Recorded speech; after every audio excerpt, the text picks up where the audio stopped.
राजा जी खजनवा दे दो रानी हो कहनवा दे दो राजा जी रानी हो कहनवा दे दो राजा जी खजनवा दे दो रानी हो कहनवा दे दो राजा जी खजनवा दे दो रानी हो कहनवा दे दो। ई गीत के गावेला जानत रहा बबुआ के भैला में लड़का लड़की के अलावा और भी बहुत लोग आवेला लोग कैसे बिना उनका कैसे जी पार ना होकेला आए अरे कि राजा जी खजनवा रानी हो कहनवा दे दो राजा जी खजनवा दे दो रानी हो कहनवा दे दो। पाटिया रमान इतना अरे जियो हो गया पाटिया रमान अपना कदम दिए रनवा दे दो राजा जी खजनवा दे दो रानी हो कहनवा दे दो राजा जी खजनवा दे दो रानी हो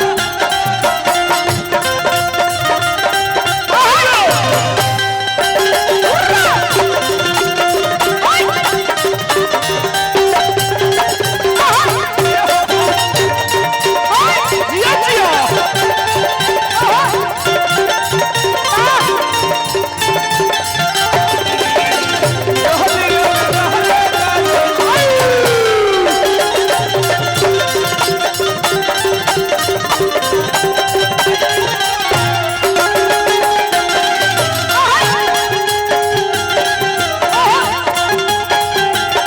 और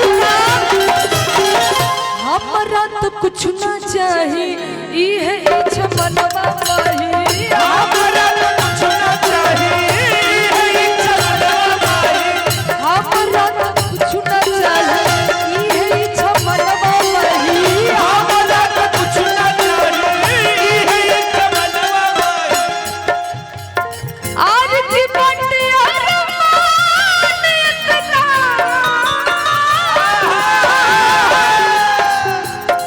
बंटिया रमान अपना ललन के तरसवा दे दो त राजा जी खजनवा दे दो रानी हो कहनवा दे दो राजा जी राजा जी खजनवा दे दो रानी हो कहनवा दे दो राजा जी खजनवा दे दो रानी हो राजा जी खजनवा दे दो रानी हो राजा जी खजनवा दे दो रानी हो। अतने ना अंत में कहे के बका कि होला मंगल गान बबुआ के भैया होला मंगल गान बबुआ के भैया भैला में हो भैला में भैला में हो भैला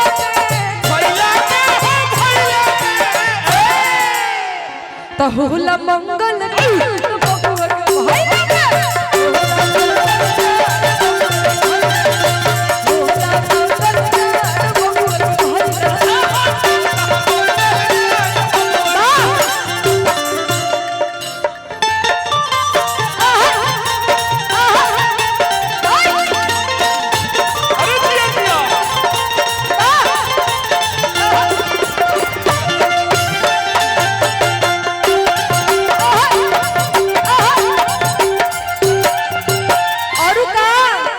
सुनो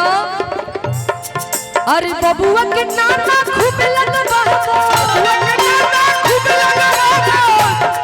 हाय नाना जी कहाँ बड़े दिखाई तो नहीं खन देते बुझाता कि नानी समय बिजी बड़े अरे बबुआ के नाना खूब लगवा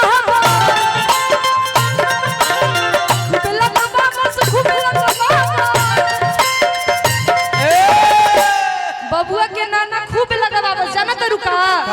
पूछो का जाना तरू तो जोड़ा मकहिया पान बबुआ के भैया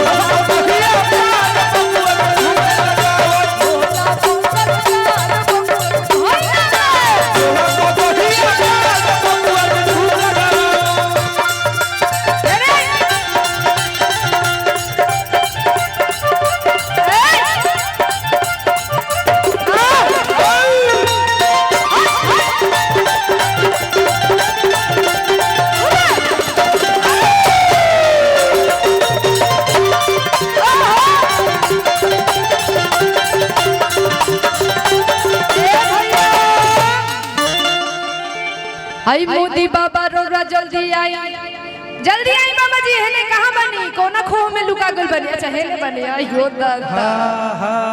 अरे दिखाई आई देखी इनका ऊपर भाव बने